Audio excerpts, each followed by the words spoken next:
Heavy rainfall outlook 100 to 200 mm sa Quezon, 50 to 100 mm sa Rizal, Aurora at Camarines Norte. LPA o low pressure area nasa Palawan na. Trahedya sa Camarines Norte, magtsahin, patay matapos masapul ng buhawi sa dait. At paghahanda sa bagong parating na bagyo, posible ang malakas na bagyo at habagat sa huling bahagi ng Setyembre. Magandang araw Pilipinas, ito ang Pilipinas Weather ngayon. Huwag kalimutang i-like, share and subscribe kung bago ka sa ating channel para lagi kang updated sa balitang panahon. Mga kababayan, meron po tayong heavy rainfall outlook ngayong araw hanggang bukas ng tanghali na asahan ng matitinding pag-ulan sa mga sumusunod na lugar. Sa Quezon Province, merong 100 to 200 mm o buhos ng ulan, nakatumbas na halos 2 buwang ulan sa loob lamang ng 24 oras. Sa Rizal, Aurora at Camarines Norte, 50 to 100 mm na dami ng ulan. Ang mga matataas na lugar gaya ng bundok o kabundukan ay maaaring makaranas ng higit pang ulan kaysa sa normal. Maaari itong magdulot ng landslide at biglaang pagbaha, lalo na't mataas na ang antas ng lupa mula sa mga nagdaang ulan. Ibig sabihin, kahit hindi kasing lakas ng ulan sa plain or kapatagan sa bundok o kabundukan, ay mas malala ang bagsak ng ulan kung dati ilang araw ng tuloy-tuloy na ulan. Sapat na ito para magdulot ng landslide. Ngayon ay mas delikado dahil sa basang-basa na ang lupa. Mga kababayan, ito ang update sa sitwasyon ng low pressure area o LPA. Ang LPA 09C ay natukoy sa layong 110 kilometers hilaga ng Coron. Ayon sa Pag-asa, unlikely o mababang tsansa maging tropical depression sa loob na susunod na 24 oras. Magandang balita na mababa ang posibilidad nitong maging bagyo pero hindi ibig sabihin ay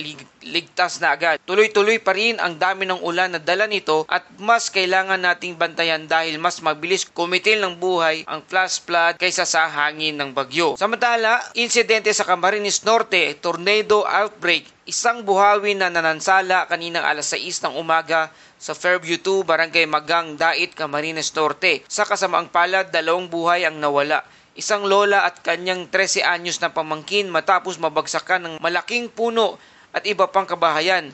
Sasakyan at poste ng kuryente ay winasak ng buhawi. Totoo po, kahit ang Pilipinas ay hindi kasing madalas tamaan ng buhawi gaya ng Amerika, minsan ay nangyayari ito kapag malakas na thunderstorm. Noong pang 2016, nakaranas na rin ng buhawi ang Cavite na sumira ng ilang kabahayan, kaya't huwag nating ipagsawalang bahala ang ganitong pangyayari. Samantala, meron tayong tinitingnang potensyal na bagyo. Ayon sa ECMF weather model, may nakikitang posibilidad ng pagbuo ng bagyo sa huling bahagi ng Setyembre. May senaryo ring nagpapakita ng isang bagyong maaring tumawid sa Northern Luzon sa mga susunod na linggo. Ang susunod na pangalan ng bagyo sa listahan ng Pag-asa ay Mirasol at Nando. Hindi pa ito final, pwedeng magbago ang direksyon kung kusang mawala. Pero kung titignan ang kasaysayan, Setyembre hanggang Oktubre ay talagang peak season ng bagyo sa Pilipinas. Halimbawa, si Bagyong Umpong noong 2018 ay sumalanta rin ng Setyembre sa Northern Luzon. Mga kababayan, para sa ating Bible verse for today mula sa Isaiah 4:3,